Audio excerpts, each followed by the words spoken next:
Joining us now to discuss the recent developments in Nigeria's security is retired Brigadier General Olusegun Ajano. You're welcome to the News at 10. You're welcome.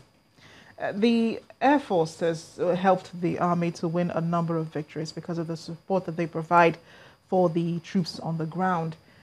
Could the recent helicopter crash dampen the morale of the soldiers in any way? I don't hear the question again. Oh, sorry. The Air Force has helped the military by providing some air support, to the troops on the ground. Yeah.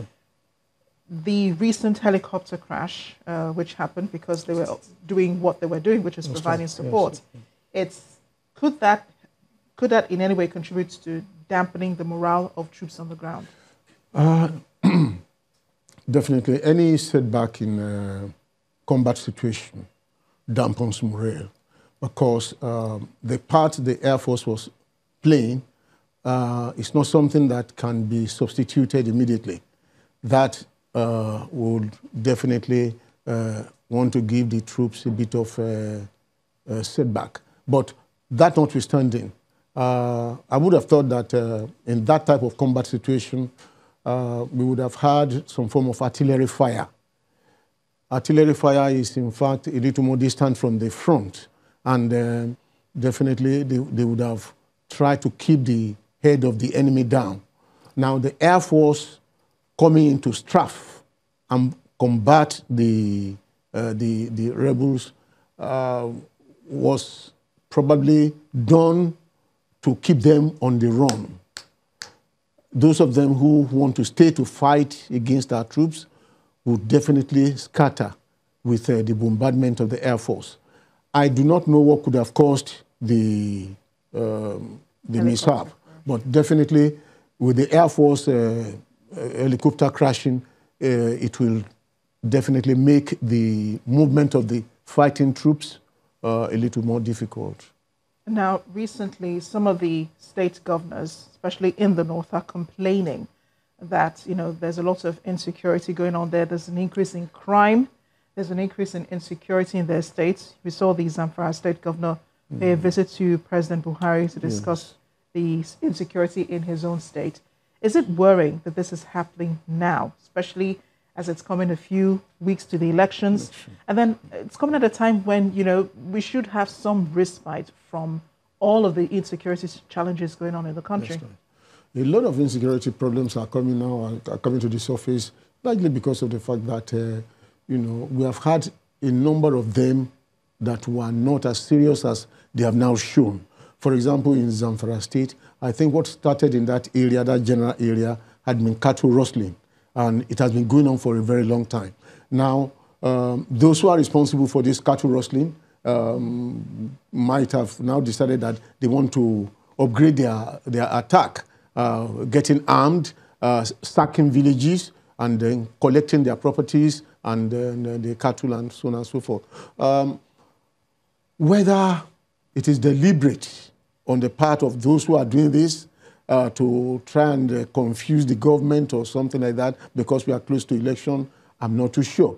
But these are things that had been there. They are not just starting. They had been there, but it appears as if they are occurring now on a higher scale.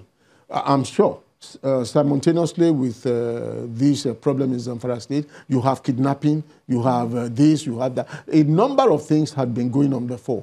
But I believe that once they surface like this, and the government has taken action, because I've seen that the Air Force, in fact, mobilized to Zamfara State to really combat the people that are responsible for this. So what's happening in Zamfara and in the other states now where we're having these new challenges?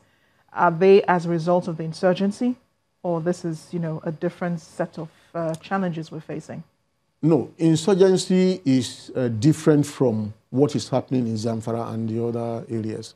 It started like a normal stealing, people going about trying to deprive people of their properties. But maybe because they've done it for a very long time and it appears as if they still not have been checked effectively. It has now assumed a crisis level to the extent that some of them are really armed and they're sacking villages and so on and so forth. My feeling really is that there are human problems, poverty-driven. If you're poor, you can go to any length. And then if you get involved in criminal activities and the law doesn't seem to catch up with you readily, then you think you have now chosen a line of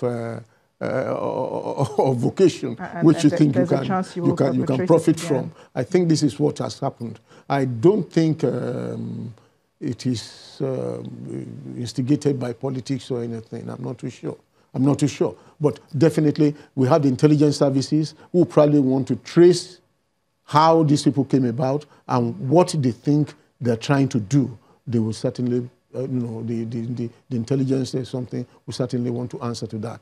In the east part of the country, the northeast, the insurgency is clear. At first, I was thinking that what they were trying to do was just to kill and kill and kill and kill.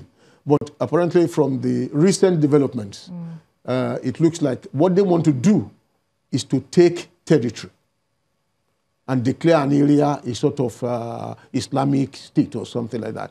But I believe the Nigerian armed forces will be up to it to check this thing as the board. Yeah, I think they are. I think they are indeed. Yeah. Thank you so much, Brigadier General Olusegun Ajano, retired Brigadier General. Thank you for joining us on the News at 10. Thank you. It's a pleasure having you here.